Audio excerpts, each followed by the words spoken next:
Hello, my name is Craig Johnson. I'm the Head of Information Management and Technology for the CRN Greater Manchester.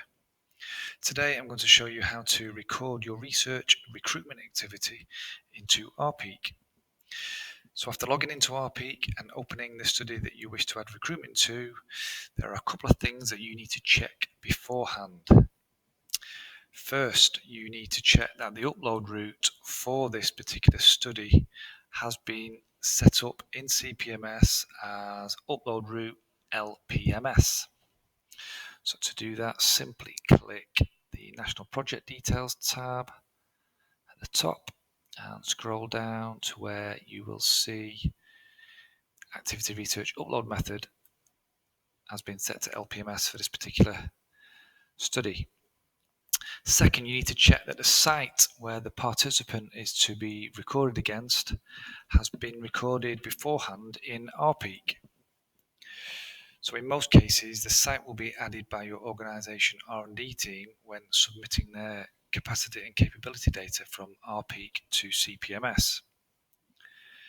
To see if your site has been recorded, simply move over to the navigation pane on the left and click the Research Sites tab, which will bring up the list of sites recorded.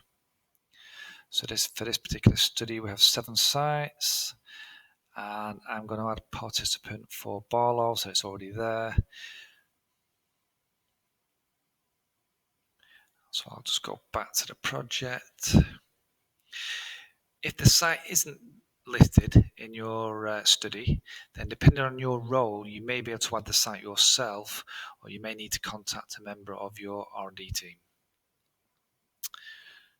So once the site has been added, then you are ready to add your participant by clicking the Participants tab, which is under the project navigation pane again on the left.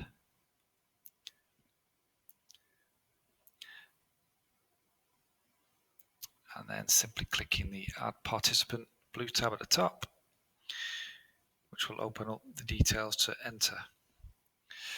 To note here, any fields that have a red asterisk next to the label are mandatory fields. So these must be populated to move forward with the process. So first we start with a participant reference ID,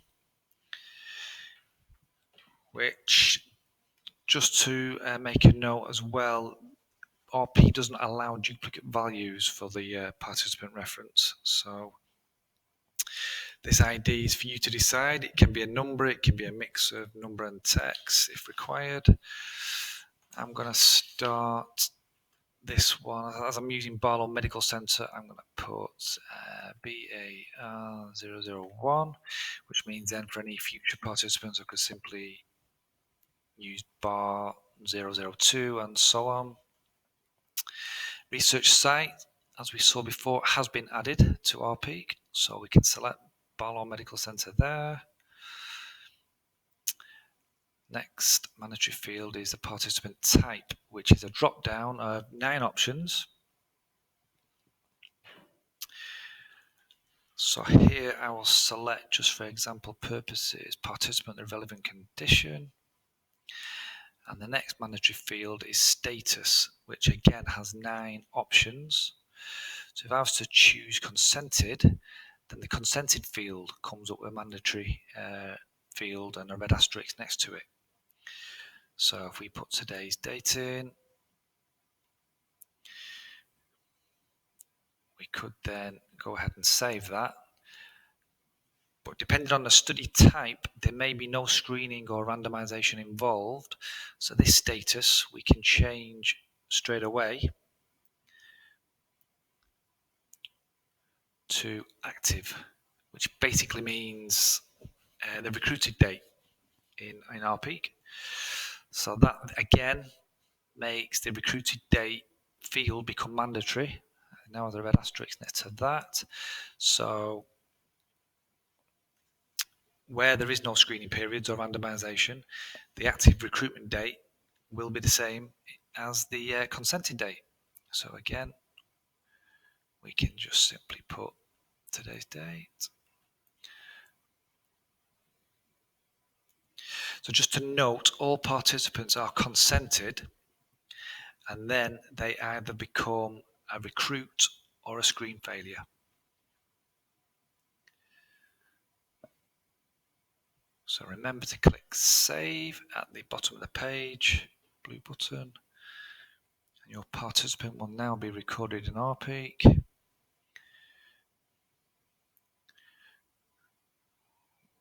Look at the table, and we can see there's the reference ID I just gave that participant. There's the site. So RPeak telling us we have 4 recruits and 1 screen fail for this particular study at this moment in time. So that participant I've just added will then be electronically transferred overnight from RPeak to CPMS, and will then be available to visualize in ODP the following day.